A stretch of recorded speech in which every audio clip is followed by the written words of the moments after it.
Klaster keluarga sekarang menjadi perhatian karena kita bisa saja menulari keluarga kita karena misalnya saya masih bertugas keluar rumah dan saya harus menerapkan berbagai disiplin ketika saya kembali di rumah untuk tidak menulari istri dan anak-anak saya atau keluarga kita yang lain. Ini sekarang bagaimana kemudian kita mencegahnya. Pak Amin, apa yang kemudian akan dilakukan oleh, ini kan sudah tertebak sebetulnya bahwa klaster keluarga ini akan terus berkembang ketika kita agak sedikit membuat PSBB tidak lagi ketat demi kepentingan ekonomi begitu. Ini sudah tertebak. DKI melakukan hal, Wisma Atletnya disiapkan. Bekasi, Kang Pepen mengatakan memperketat isolasi mandiri selama ini bisa menekan. Nah, hal semacam ini saya melihatnya kan tidak seragam setiap daerah begitu. Ini sudah cukup atau Satgas COVID-19 akan ada punya cara tersendiri lagi untuk menekan klaster keluarga ini yang sekarang sudah menembus 200.000 lebih kita yang terpapar COVID-19, Pak Amin. Ya, bersama memang ini kita belum membahas di tim pakar, belum secara khusus membahas mengenai klaster keluarga ini, tapi memang secara tidak langsung ya kita sudah mengkhawatirkan sejak lama. Ya. Karena kita takutnya klaster keluarga ini menjadi keluarga klaster. Artinya klaster ini semakin banyak. Tapi kalau untuk penanganannya saya kira kita mesti spesifik ya, artinya tidak melihat data nasional saja, tapi juga melihat data spesifik di masing-masing daerah. Makanya kita tidak bisa menerapkan satu prosedur atau satu nggak bisa seragam semua daerah. Nggak bisa seragam karena permasalahannya berbeda-beda ya. Kalau di beberapa daerah lain mungkin tidak ada masalah transportasi yang berdesak-desakan gitu ya. Tapi intinya adalah kita meminta masyarakat menerapkan 3M aja kan susah sekali. Betul. Saya kemarin dalam satu diskusi ada yang menyampaikan saya sebut aja, di Bogor itu orang yang sepakat, ini dalam satu survei, sepakat bahwa COVID-19 ini ada dan mengancam, itu cuma 15%. Ya, jadi kita bisa bayangkan, 85% itu menganggap masker tidak perlu. Ya, jadi kalau kita lihat misalnya ada 50% saja orang yang tidak pakai masker, itu sudah menjadi sumber penularan yang besar. Ya, dia bisa ketularan dari luar, dia bawa pulang ke rumah, dia juga di rumah masih berlaku seperti itu. Dan ini tidak terjadi hanya pada masyarakat menengah ke bawah, tapi juga menengah ke atas. Jadi ini yang menjadi perhatian kita juga. Jadi mulai orang melihat bahwa ini sebetulnya COVID-nya ada nggak sih? Nah, ini saja kita harus betul-betul membangun trust di masyarakat ya, bahwa apa yang digembar-gemborkan oleh pemerintah itu bukan satu hal yang katakanlah bohong gitu ya. Bahwa musuh ini ada, ini memang harus kita yakinkan. So, kalau mereka menganggap musuhnya nggak ada, ya mereka tidak ingin ikut berperang jadinya. Oke. Nah, saya mengecilkan lagi ke Bekasi nih, mumpung ada Kang Pepen. Kang Pepen, Pak Wakil Wali Kota sudah mengatakan nih Bekasi sekarang memang diakui dari posisi 90% memakai masker di bulan Maret April, sekarang turun jadi 50%, kami akan terus naikkan sosialisasinya. Pun begitu, kenaikan-kenaikan di Bogor dan di Depok, kemudian ada jam malam dari pemerintah setempat. Bekasi tidak. Bekasi juga tidak menerapkan selain jam malam juga sanksi, tampaknya juga masih akan santai lah, saya menyebutnya begitu. Tetap akan ada himbauan-himbauan. Kenapa, Kang Pepen? Padahal kan ini sedang naik begitu, tapi Bekasi ini yakin bahwa ini akan bisa segera ditangani begitu? Ya, gini, Bayu. Pertama kita dari sejak 26 Mei sampai dengan minggu keempat bulan Juli, itu zero angka kematian. Oh. 100%. Ya. Ya. Nah, berarti hampir semua sembuh gitu ya? Iya, di awal ya minggu pertama bulan Agustus memang ada peningkatan. Itu yang saya bilang tadi dari Wonokromo, dari Makassar. Dan sekarang ini juga sudah ada angka kematian. Hasil terakhir per evaluasi kemarin angka kematian kita hanya 3,4%. Ya. Tapi 86% itu adalah tingkat kesembuhan. Nah, dilihat dari itu sebenarnya pemerintah Kota Bekasi itu yang menurut saya sekarang ini adalah yang paling penting menyediakan sarana prasarana.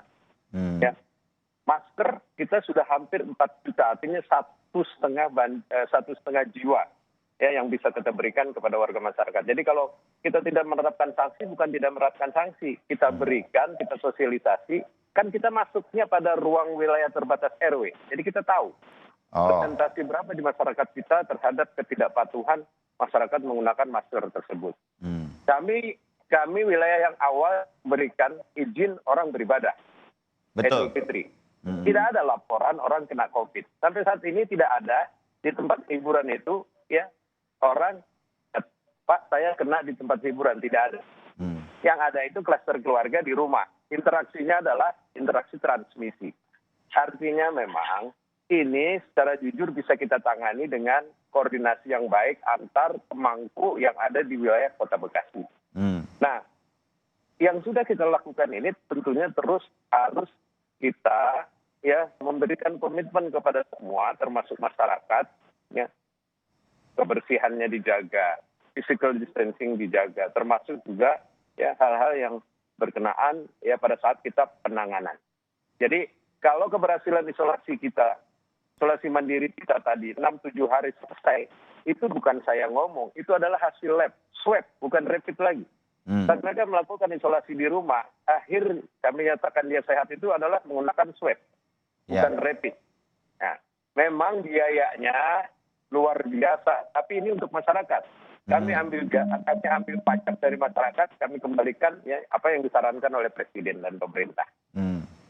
Oke, nah hal ini yang terus dilakukan oleh Bekasi sebagai sebuah keyakinan untuk menghambat COVID-19 sambil terus menjalankan ekonomi secara bersamaan. Pak Hermawan, kan berbagai daerah kemudian bersiap dengan caranya masing-masing melakukan hal yang berbeda masing-masing. Bogor berbeda, DKI berbeda, Depok berbeda, Bekasi juga berbeda. Apa yang kemudian secara umum bisa kita lakukan untuk menekan klaster keluarga ini? Saya kemudian menganggaplah kalau kita semua di penonton Sapa Indonesia kali ini bisa melakukan apa di keluarga kita sehingga benar-benar kita bisa membantu. Kalau kita warga Bekasi, kita bantulah Pemkot Bekasi. Warga DKI ya bantu juga DKI. Kalau perlu 2 tower yang disiapkan di Wisma Atlet jangan terisi begitu kan. Kita berharapnya begitu. Apa yang bisa kita lakukan, Pak Hermawan? Iya. Ini harus ada link and match dari beberapa strategi ya. Paling tidak ada 3 level strategi Mas Bayu. Pertama strategi terkait dengan virusnya. Nah inilah yang pemahaman tentang perilaku virus yang akhirnya oleh para ahli peneliti seperti Prof. Amin dari Eijkman dan beberapa universitas itu melakukan upaya penemuan vaksin dan obat. Ini adalah pemahaman terhadap virus dan akhirnya mencari solusi atas virus itu. Yang kedua, perilaku individu dan masyarakat. Ini adalah porsi terbesar dalam pengendalian penyakit menular seperti COVID. Jadi perilaku inilah yang memang membutuhkan tantangan kedisiplinan sekaligus meningkatkan kesadaran tadi. Nah, spesifik lokal, need specific approach. Memang karakteristik masyarakat di berbagai wilayah berbeda-beda. Maka persuasi dalam peningkatan kesadaran akan berbeda-beda. Tetapi ada yang ketiga yang berkaitan dengan perilaku kebijakan. Kebijakan ini akan berlaku secara umum. Sehingga ada standarisasi apakah ini dalam bentuk penegakan, pengawasan, atau bahkan untuk memutus mata rantai COVID itu sendiri. Nah, hemat saya, sulit kita memenangkan dua-duanya dalam konteks kita ingin mengeliminasi yang namanya virus corona ini. Memenangkan ekonomi, memenangkan kesehatan hampir sulit kita pastikan.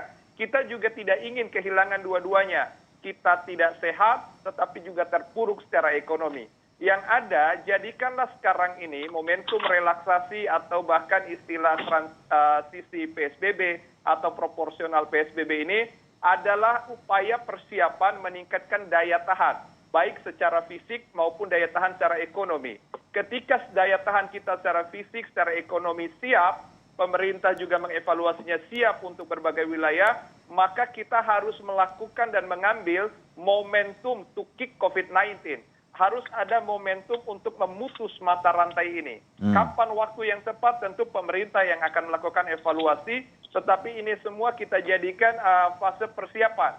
Himbauan kita agar masyarakat saat ini betul-betul melakukan penyiapan secara ekonomi, melakukan efisiensi, menghindari pengeluaran yang tidak penting-penting amat, sekaligus meningkatkan daya tahan fisik dan juga manajemen kesehatan lingkungan, termasuk dalam lingkungan keluarganya.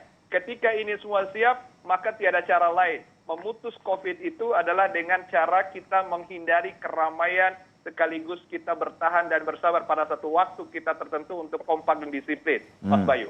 Ya, oke. Pak Hermawan, Anda punya catatan, mumpung ada Kang Pepennya langsung di sini. Apa yang kemudian dilakukan Bekasi ini menurut saya melihat memang cukup berani dilakukan oleh pemerintah Kota Bekasi, tetap menjalankan dua-duanya begitu. Punya alasan-alasan yang menarik memang pemerintah Kota Bekasi sambil terus menjaga ini semua. Anda punya catatan mengenai apa yang sudah dilakukan Bekasi dan kemudian penekanan-penekanan dari penyebaran COVID-19, Pak Hermawan? Ya, memang Gubernur Jawa Barat, Kang Emil dari awal mengatakan wilayah Bodebek, ya, Bogor, Depok, Bekasi itu wilayah yang memang menjadi wilayah khusus yang satu klaster atau satu epicentrum besar dengan DKI Jakarta. Karakteristik masyarakatnya karakteristik urban, perkotaan. Jadi tipologi kota Bekasi dengan kota Jakarta walaupun tidak persis sama, tetapi mirip. Karena juga sebagian besar pekerja di Jakarta juga berasal dari Depok, Bekasi, juga Tangerang.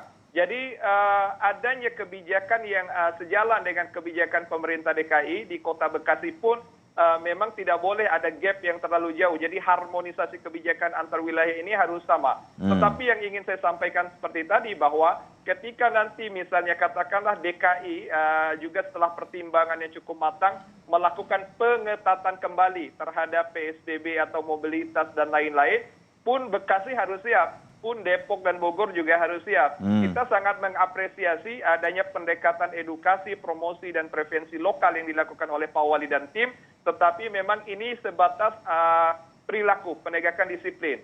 Jangan lupa manajemen COVID berkaitan tidak hanya dengan orang, tetapi juga ada ruang, ada barang. Nah, termasuk dalam tata kelola ruang dan barang inilah juga yang harus dilanjutkan oleh Pak Wali dengan dibentuknya Satgas, manajemen kesehatan lingkungan perkantoran, pabrik-pabrik, dan juga termasuk nanti bagaimana suplai barang logistik satu sama lain juga dikelola dengan baik. Saya pikir Pak Wali sudah melakukan hal itu, tetapi kualitas dan juga kesigapan mungkin itu menjadi catatan yang perlu kita tingkatkan, Mas Bayu. Oke, mudah-mudahan ini jadi masukan. Pak Amin, mungkin bagian-bagian akhir sebelum nanti ke Kang Pepen. Dari pusat sendiri di Satgas COVID-19, banyak sekarang beredar di media sosial, transportasi umum ini sepertinya juga harus juga dibenahi ketika ganjil genap berlangsung begitu. Transportasi umum agak sulit memang kita kendalikan. Banyak foto-foto beredar di kereta api dan segala macam, jaga jarak ketika penumpang berdiri itu tampaknya tidak memenuhi physical distancing. Nah, hal semacam ini akan jadi perhatian atau akan ada sedikit keras terhadap disiplin-disiplin harus dilakukan di transportasi umum seperti apa, Pak Amin? Ya, kalau kita perhatikan pendekatan di Indonesia tidak terlalu mengutamakan kekerasan. Ya, artinya lebih banyak kita himbauan, melakukan himbauan, edukasi. Tindakan yang dilakukan oleh aparat kan masih sangat-sangat sopan lah gitu ya. Nah, kita tidak ingin tentu dilakukan tindakan-tindakan seperti di negara-negara lain ya, dengan kekerasan. Tapi juga di sisi lain kita melihat tidak hanya di dalam transportasi umumnya saja, tapi ketika mereka mengantri itu juga sudah sangat mengkhawatirkan. Ya, tadi sudah disinggung justru di ujung-ujung di pagi hari mungkin sama ketika pulang. Karena misalnya sudah jam 9 malam itu kereta terakhir misalnya atau bus terakhir, ya mau tidak mau semuanya akan masuk ke situ. Ya. Nah, jadi pendekatannya tidak hanya dengan himbauan saja, tapi juga kita mesti memfasilitasi agar mereka tidak terjadi kerumunan seperti itu. Ya, kita melarang untuk berkerumun, tapi kalau tidak ada sarannya juga tidak akan jalan. Ya, jadi tadi banyak contoh sekali justru di ruang-ruang tunggu itu jadi bertumpuk. Kemudian juga tentunya hal lain, saya menyimak sedikit ini terkait dengan pilkada barangkali ya. Ini semakin banyak kerumunan masyarakat terjadi, ratusan mungkin ribuan orang yang cenderung tidak atau mengabaikan protokol-protokol kesehatan. Walaupun sudah dihimbau sebenarnya. Ya, ini sudah dihimbau, tapi tidak dihiraukan. Nah itu ya klaster keluarga memang mengkhawatirkan, tapi juga klaster yang di luarnya itu juga tidak boleh kita abaikan. Jadi kita mesti berpikir secara holistik ya. Artinya keseluruhannya harus kita pikir, tidak secara segmen-segmen. Karena bukan tidak mungkin itu berkaitan antara klaster keluarga dengan klaster-klaster yang terjadi di luar. Ya, baik Pak Amin. Kang Pepen, sedikit saja titipan dari teman-teman yang tinggal di Bekasi. Kalau masih terus naik begitu, untuk Bekasi secara khusus ya Kang Pepen, ini Pemkot Bekasi sudah mempersiapkan. Kalau DKI kan RSUD ada yang diminta untuk khusus COVID, Wisma Atlet disiapkan, ada kemungkinan lonjakan-lonjakan, tenaga medis disiapkan. Bekasi sudah mempersiapkan ini juga, saya ketok meja 3 kali nih, amit-amit begitu, ini bisa kita tekan begitu. Tapi persiapan-persiapannya warga Bekasi ingin tahu, Pemkot Bekasi sudah siap? Ya, yang pertama kita memahami kondisi gelombang pertama dengan menggunakan PSBB. Nah, saat kita selesai di akhir bulan Juli, kita melakukan perubahan dengan adaptasi tatanan baru masyarakat yang produktif. Artinya virus boleh ada. Penanganan jalan terus. Tim yang tadi disiapkan, yang disampaikan DKI, kami itu udah rutinitas. Komunikasi jalan terus ya? Komunikasi jalan terus ya. Dan yang endingnya adalah aman COVID. Nah, aman COVID itu kebijakannya adalah sarana prasarana yang tadi saya bilang jalan terus ya. Terus perilaku masyarakatnya. Tadi Pak Hermawan bilang urban. Memang ini ya masyarakat yang heterogen, yang urban, yang macam-macam lah. Nah, makanya tadi kami kembali lagi kepada siaga RW atau karantina wilayah terbatas. Itu yang menjadi pokok inti dari persoalan sebenarnya. Virusnya saya nggak ambil porsi Pak Amin, Prof. Amin. Ya, saya hanya mengendalikan ya supaya warga saya sehat, supaya warga saya selesai kalaupun dia kena virus. Dan juga saya menyampaikan kepada seluruh agama bahwa COVID-19 ini ya bukan aib, ini adalah penyakit, ini adalah virus. Itu terus yang kita terus galakan pemerintah di lingkungan pemerintah Kota Bekasi. Dan yang terakhir, Bayu, saya mengucapkan selamat ulang tahun kepada Kompaskom ke-25. Kemudian menjadi inspirasi. Terima kasih banyak. Dan dapat menyampaikan ya jadi berita yang baik kepada masyarakat. Saya kira itu, Bayu. Makasih. Baik, terima kasih. Saya akan closing di kesempatan kali ini untuk memberikan semangat kepada kita semua menghadapi ini semua. Saya kembali kepada klaster keluarga. Pak Hermawan, ingatkan lagi kita, terutama kepada saya sendiri yang masih keluar rumah dan kembali ke rumah begitu karena harus bekerja. Setiap orang yang masih keluar masuk harus bekerja dan kembali ke rumah. Disiplin apa yang harus kita lakukan agar klaster keluarga ini bisa teredam sedikit begitu? Pak Hermawan. Ya, yang penting pertama secara motivasi ya. Ketika kita keluar rumah dan akhirnya kembali lagi ke rumah, itu tujuannya untuk keluarga kita dan masyarakat kita. Maka sebenarnya kehidupan kita itu tidak hanya untuk diri kita pribadi, tapi juga untuk keluarga dan orang lain sekitar kita. Maka kedisiplinan kita sesungguhnya ketika menggunakan masker, menjaga jarak, keluar dari rumah, kemudian kembali dari rumah menyalin baju, segera mandi, mencuci tangan, dan juga menghindari kontak yang langsung ketika langsung pulang. Itu semua bagian dari upaya kita melindungi orang-orang terkasih kita. Maka orang menggunakan masker itu bukan takut ketularan, tapi takut menularkan. Filosofinya adalah filosofi kepedulian satu sama lain. Maka inilah yang ingin saya gugah, bahwa mari kita betul-betul mengabdi kepada keluarga kita, masyarakat kita, dan inilah sebesar-besarnya amanat kita sebagai manusia yang beradab, sehingga kesehatan yang menjadi hak dasar kita juga itu melindungi dan mampu betul-betul melindungi orang lain.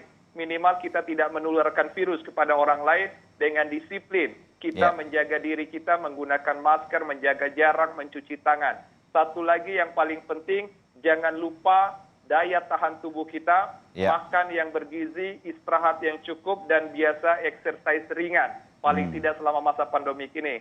Mas Bayu, sehat untuk individu, sehat keluarga, sehat masyarakat Indonesia. Amin, mudah-mudahan begitu. Terima kasih Pak Hermawan Saputra, Pak Amin Subandrio, dan juga Kang Pepen, Rahmat Effendi, Wali Kota Bekasi. Sehat terus untuk Anda semua. Kami masih membutuhkan Anda semua untuk terus memberikan himbauan seperti saat ini.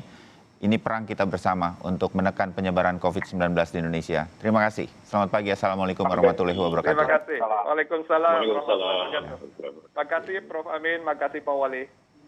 Ya, itu tadi perbincangan kami mengenai klaster keluarga yang menjadi perhatian penting bagi kita untuk menerapkan disiplin-disiplin di dalam keluarga kita sendiri.